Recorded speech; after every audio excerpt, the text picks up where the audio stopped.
मनस्सु यप्राणिनां प्रतिफलं स्मरतामुपेत्य लीलायितेन भुवनानि जयत्यजस्रं गोविन्दमादिपुरुषं तमहं भजामि।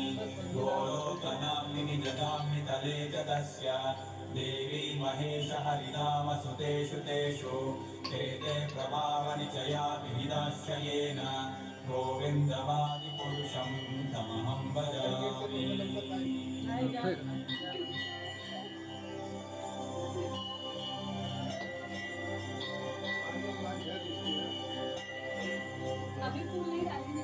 सृष्टिस्थितिप्रलय साधन शक्तिरेका सायेदयस्य भुवनानि विभक्ति दुर्गा इच्छानुरूपमपि यस्य च चेष्टते सा गोविन्दमादिपुरुषं तमहं भजामि।